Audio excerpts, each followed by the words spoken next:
In this bottle, I've got the additive I've been adding to my leeks, fizzing away there at the bottom. I've also been adding it to my onions, my giant onions. I don't know if it's focusing in there, but you can see it fizzing away there. That is an additive called Nano. Up there is the label, the sign, Nano. You can follow what they're doing on Twitter and Instagram at Nano Hydroponics, and it's a tablet. Basically, it comes in a tablet form. I'll show you them. 2 seconds. We can get this lid off. Sorry about that. But that is it. There comes in a tablet form. Basically, you just snap the tablets up into quarters or what have you to add them to your tank. I think one tablet does 100 litres. And you put the tablet into your 100-litre tank. I may be wrong, but they'll have more details on their website. Yeah, so I've been given my onions and leeks Nano every fortnight, and it's good stuff. Like, it speaks for itself really. And I've been giving it a fortnightly little boost of Eco Thrive Biosis. I've got it in there, in that bottle there. I feed this to all the little plants and my leeks, my little seedlings and stuff like that. The instant compost tea. It's cracking stuff. Like, it really has an effect on them. So I highly recommend that. It's a good additive. There was someone on one of the groups was saying the other day that they managed without all these additives. They managed to grow plants without all these additives years and years ago, and I agree. You can grow plants without all these additives, but you find now that almost every record for vegetables, etc., has been broken all the time, and it's because, I believe, it's because of all these additives. They're obviously having an effect on the vegetables we're growing. They're obviously changing. Not his point as well was seed selection, which is completely right. Seed selection is paramount while trying to select the best seeds from the best vegetables to get the best results possible. But I still feel that the additives, the trace elements, the Eco Thrive Biosis with all the beneficial bacteria and all sorts of stuff like that, is very beneficial to the plants and contributes to them being stronger, healthier, bigger veg, bigger plants. It all counts. The technology we've got now is fantastic, thanks to the cannabis industry. The amount of money people have spent on that industry because of the money that people make, basically. Us veg growers are very lucky to have the equipment and technology at our disposal because of that industry. It wouldn't be anywhere near like it would be if that industry wasn't around, if you know what I mean. So, as a byproduct of the cannabis industry, we are blessed to have all these gadgets, gizmos, additives, feeds, all sorts of stuff like that, and it's because of that industry, and we are benefiting from it. All the money they spend, we're reaping the benefits because, put it this way, if it was just for the vegetable market, we wouldn't have anything near what we've got now.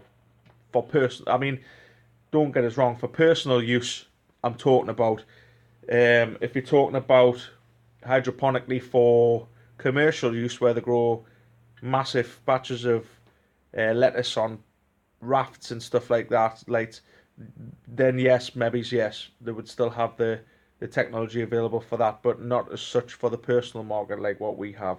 So we're very fortunate to have what we've got. Well, I feel that way anyway. I'm very fortunate for what I've got at my disposal. I'll show you. I've done some onion supports. I've never seen any on the market where you can make them adjustable. I've only seen them that it's just a loop basically that you can put around your onion at the top, and that's it. There's no lifting it up or down. It's just, it is what it is, and it stays where it is. So I've made some of my own. I'm a bit of an engineer and designer. I like to make things and put things to the test. If they don't work, then they don't work. But you'll never know if you don't try, if you know what I mean. So I'll show you quickly what I've done here for my onions.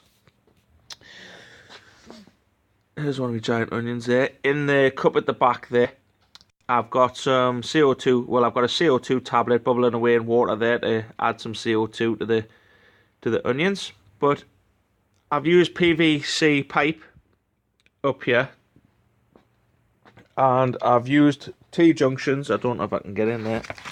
I've used T-junctions there, and what I've done is I've drilled through to allow this pipe to pass all the way through, so this ring can lift up and down.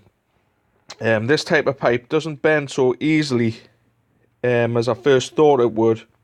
So what I did was, every 3 inches in this section, I put a kink in it. So that's what gives me the curve.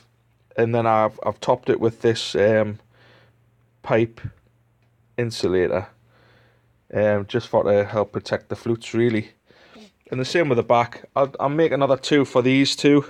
When they catch up, these 2 are way behind. They're a different type of onion, and they're way behind these 2 onions I've got, sorry. But yeah, I'm happy with the progress so far.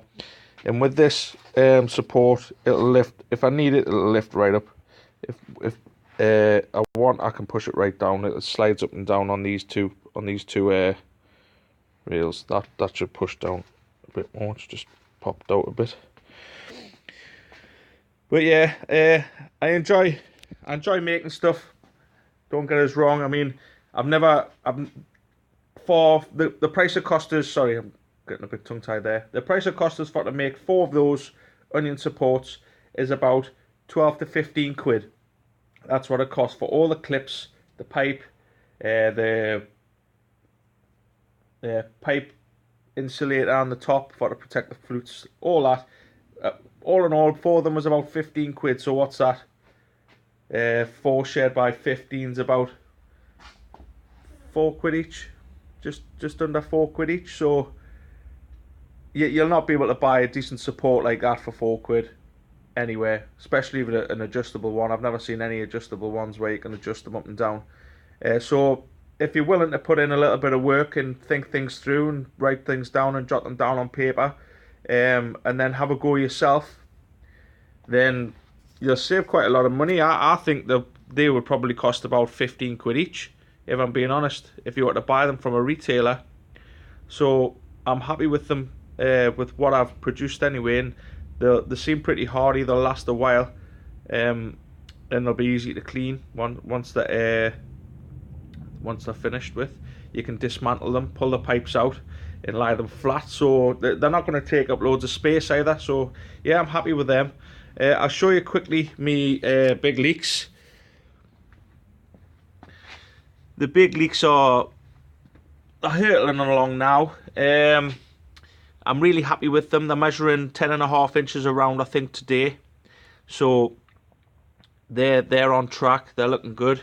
As you can see, the flag at the top still twisting. So they're twisting away there, happy as Larry. Me carrots, me banger carrots are all popping through there. I've reduced them down to 1 carrot per pot now. The cabbages, the Cornish giant cabbages are popped through. The giant red cabbages are popping through. They're going to need potting up soon. I've got some onions in here. 4 onions off for that Wilma system over there in that tent. These baby exhibition onions, which I was struggling to save. Some of them are looking alright, so I might get a dozen out of them all if I'm lucky. I've got these giant Swedes here. They're all through. They'll be all getting all these little seedlings, and all this. A lot of them will be getting a dose of biosis today, which administer through a syringe, so I don't absolutely swamp them. I just give them a little bit each, and that'll give them all the beneficial bacteria they need, and what have you. Gives them the best start in life, basically. And all my leeks, they look a bit higgledy-piggledy, but I had them all out. I've cleaned them all down, stripped them all down. Some of them are looking really nice. I'm happy with that progress so far. But yeah, I'm happy. All things are go. I need to get down the allotment. I've just, it's impossible working 6 days a week, 60 hours a week. I get 1 day off, and on that day off, 9 times out of 10 I'm working as well. So it's hard when you've got a lot of work on, and I'm not knocking it, don't get us wrong, but when you're really busy and your hobby's got to take a bit of a back seat, but I've got to get down the allotment. I've got to get things sorted out. I won't be building a polytunnel this year. I haven't got time to get that done. I mean, I'd love it if they come prefabbed and you can just basically erect them yourself and they didn't cost 12 or 1500 quid. Then yeah, I would definitely have one, but unfortunately at the minute I can't afford to lay out all that money on a polytunnel. It's just too much money, especially having a newborn baby. But yeah, I'm happy with veg side of it. I'm hoping that I can get 3 decent leeks on the bench at the end of the year at my show in August. I might put some leeks in a couple of other open shows. I don't know. It depends what grade they're like. I've got my other Cumbrian leeks, which I put in the National Pot Leek Society in the greenhouse in their little DWC system. Not DWC, sorry, in a flood and drain system, which I've showed you. That has had a nano added, so we'll see how those Cumbrians come along.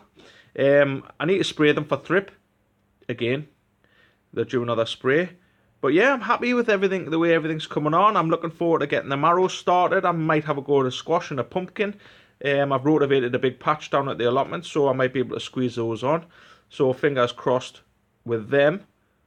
All in all, it's all going well. Thanks for watching. I'll show you what's going on in the greenhouse in another one in a few weeks' time. In a week's time, should I say. The giant cabbages in the greenhouse, since I've potted them up into that 3 litre pots, are just hurtling along now. I've got to make some cabbage cages down at the allotment. I've got loads of netting. A friend gave us scaffolding netting, which is perfect for keeping the butterflies off the cabbage white. So I'll be making some cages for those to cover the cabbages to help protect them, hopefully. I'll show you all the ranges of nutrients I'll be adding to the soil. I'll be digging in. It'll just be the likes of bloodfish and bone, chicken manure pellets. I might even give some of the cabbages, do a trial with the nano. The nano, I'm not saying it's very expensive, but it's not cheap. It's not on the market yet, and it's going to be coming out soon. But I've been lucky enough to be given a trial of it by the company down in Liverpool, Nano Hydroponics. They've been absolutely fantastic to give me some. So if I've got enough, I will be using it for the cabbages, and I will be using it for the giant cucumber. I'll be doing some giant cucumbers, waiting for my seeds to come for that. They'll be starting soon. So I'm going to have a few goes at some giant cucumbers. So there's a lot going on. If you like watching what I'm doing and you're interested and you want to see how I get on, remember to subscribe. Hit the subscribe button and it'll notify you of any other videos. If you like it, like the videos, or leave any comments. I'll answer any comments you like. Thanks for watching. I'll see you again on the next one.